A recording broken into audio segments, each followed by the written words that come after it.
Hello বন্ধুরা, আমি চম্পা তোমাদের সাথে যে রেসিপিটি শেয়ার করছি সেটা হলো উচ্ছে দিয়ে কুমড়ো দিয়ে ভাজা ভাজা। এত গরমে তোমরা এই উচ্ছেটা কিন্তু প্রতিদিনে তোমাদের পাতে রেখো। তেঁতোটা খেলে এই গরমে মুখটাও বেশ ভালো লাগবে। এবার তোমাদেরকে বলছি এই উচ্ছেটা দিয়ে আর কুমড়োটা দিয়ে আমি রেসিপিটা তৈরি করছি। দিয়ে দিলাম তেল, আর এবার এর মধ্যে দিয়ে দেবো সর্ষে ফোড়ন। এই দেখো, দিয়ে দিচ্ছি সর্ষে ফোড়ন। ফোড়নটা যখন হয়ে আসবে, দেখো সর্ষেটা কিন্তু ফোড়ন হয়ে আসছে, পটিশ পটিশ করে শব্দ হচ্ছে। এবার গ্যাসটাকে আমি একদম কমিয়ে দিলাম।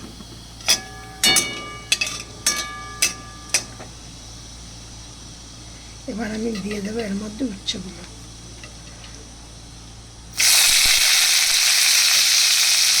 এই রেসিপিটা আমাদের বাড়ির সবার খুব প্রিয়।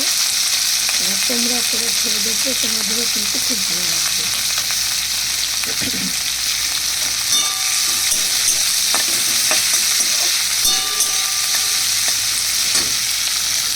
এবার এর মধ্যে দিয়ে দিলাম নুন।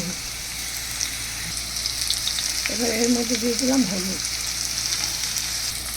দিয়ে দিলাম একটা কাঁচা লঙ্কা ভেঙে, আর এবার দিয়ে দিচ্ছে কুমড়োগুলো।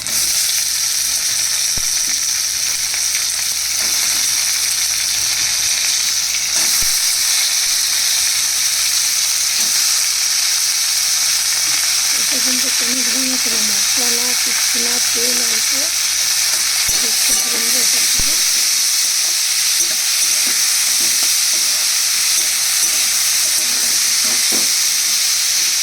একটুখানি সামান্য এর মধ্যে ফেলে দিয়ে দিলাম। দেখো,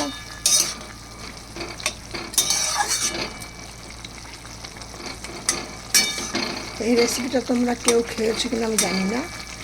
হ্যাঁ, অনেকেই খাবে, আবার অনেক হয়তো খাওনি। কিন্তু উচ্ছে যত ধরো অনেক বাচ্চারা বড়রা উচ্ছে খেতে চায় না, তাদের যদি তোমরা এরকমভাবে রান্না করে দাও তাহলে তারাও খাবে, একদম শিশুরাও খাবে, আর বড়দের তো কোনো কথাই নেই। হেভি টেস্টফুল একটা রেসিপি।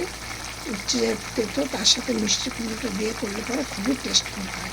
একদম তেতো লাগে না, কিন্তু তোমাদের উচ্ছেটা খাওয়া হলো। রেসিপিটা একবার তোমরা বানিয়ে খেয়ে দেখো। আমি চম্পা রেসিপি হাউস থেকে তোমাদের সাথে রেসিপিটি শেয়ার করছি।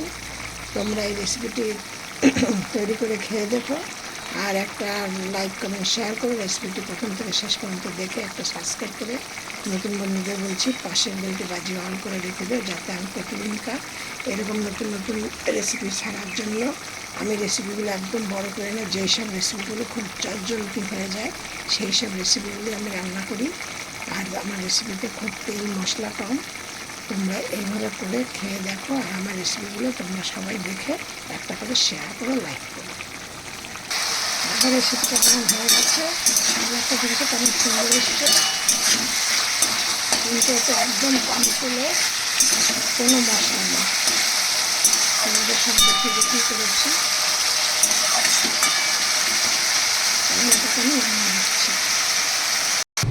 দেখো রেসিপিটা এবার একটা গরম ভাতের সাথে খেয়ে নাও।